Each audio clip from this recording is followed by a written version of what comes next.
Hello, I'm Matthew Bay, a senior analyst at Stratfor, a RAIN company. This podcast is brought to you by Stratfor Worldview, RAIN's premier digital publication for objective geopolitical intelligence analysis. Sign up for the free Stratfor newsletter at worldview.stratfor.com.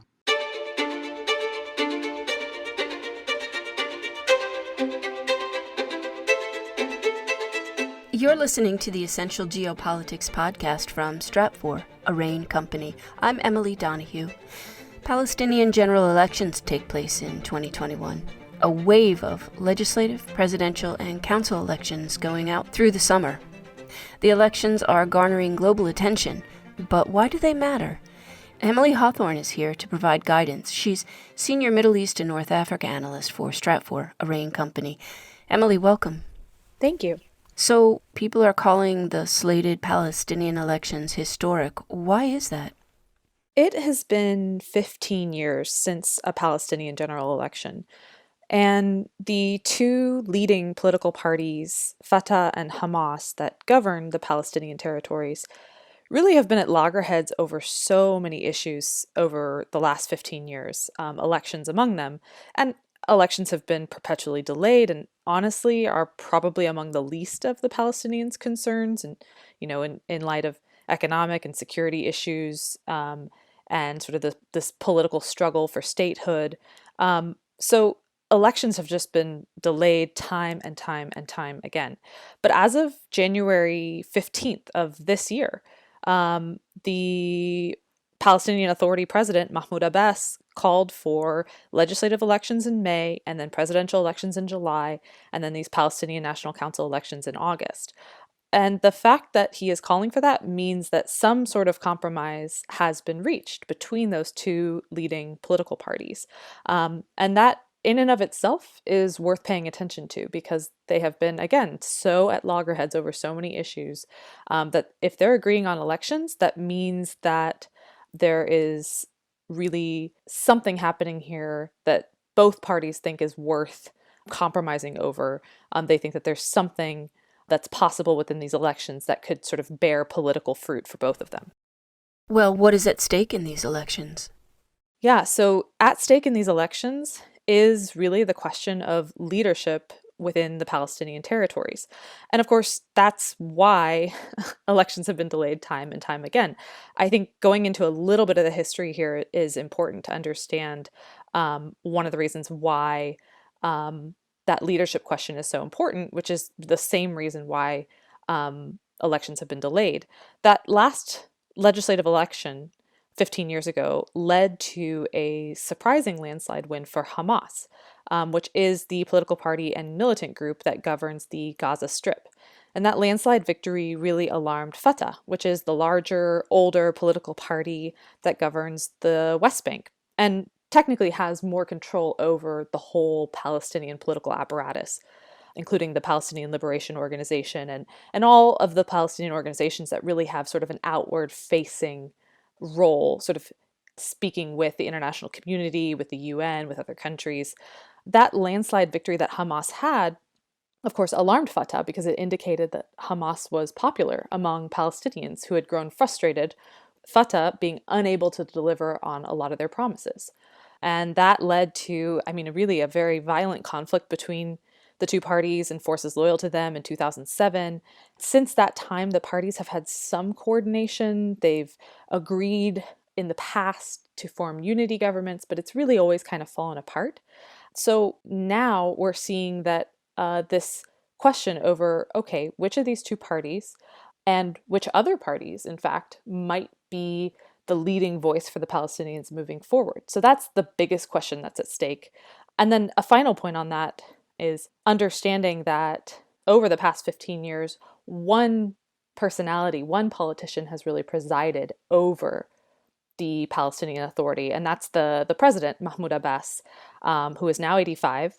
And there's clearly this burgeoning question over, okay, who is going to be the leader of the Palestinian Authority moving forward?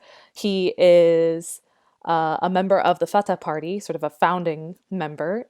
He was the primary Palestinian author of the 1993 Oslo Accord, which was sort of the first face-to-face agreement between Israel and the Palestinians. And so he's a really important figure, but he's also, again, he's 85. There's demand growing for other voices in Palestinian politics. And I think he is feeling the pressure of the need to sort of silence dissent within his own party, to sort of see what's possible in terms of cooperation, compromise with Hamas, and also really turn a page in terms of how the Palestinians can engage with the outside world and other actors. And so it really is, what's at stake is the next generation of Palestinian politics, and the next, and sort of what that means for Palestinians and who is going to lead them moving forward. Emily, I think I would be remiss if I didn't ask you where Israel fits in here.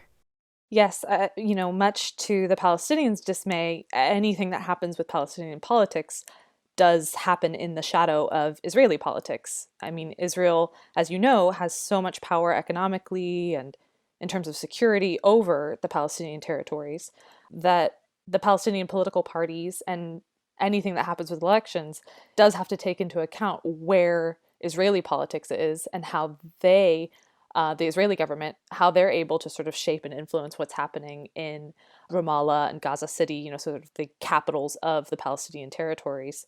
Israel has been leaning toward more hawkish policies against the Palestinians. And that's something that Palestinian political parties are grappling with across the spectrum.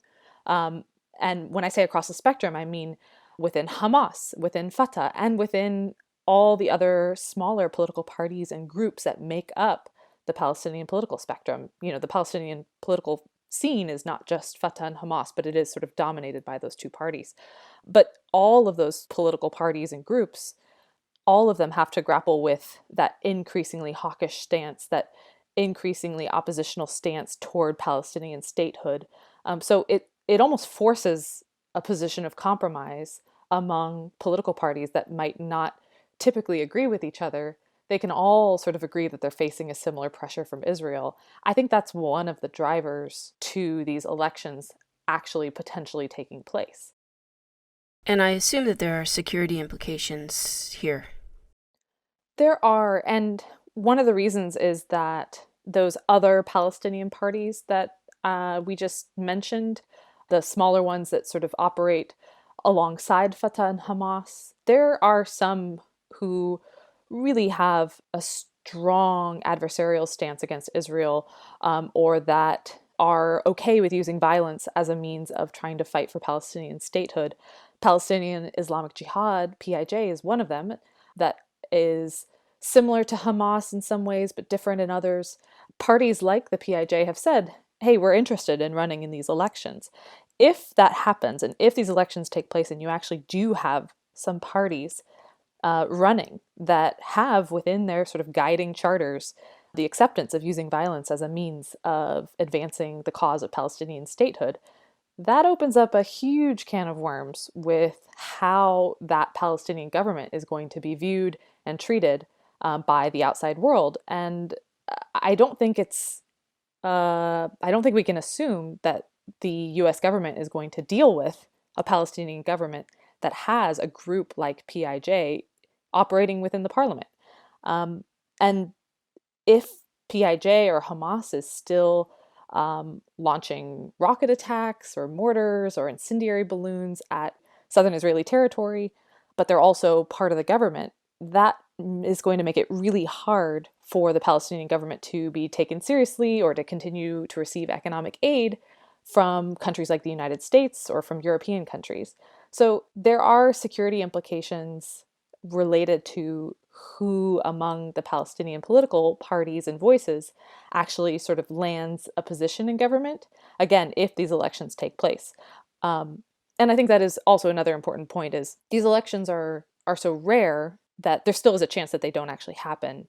And that's one of the things that we're watching leading up to May and July. And I think one of the key things to watch is if those preparations for those legislative elections actually take place, that's going to be sort of a confidence building measure to see if the presidential elections can take place. And then the council elections then taking place. Like, I think they're going to be taking this step by step to see if that compromise between Fatah and Hamas can actually hold such that these elections do actually take place on the ground.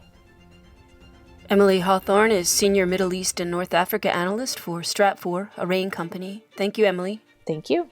You can stay up to date on Stratfor's analysis of Palestinian territories and Israel and so much more. Sign up for our free newsletter today. Go to worldview.stratfor.com. That's worldview.stratfor.com. I'm Emily Donahue. Thanks for listening.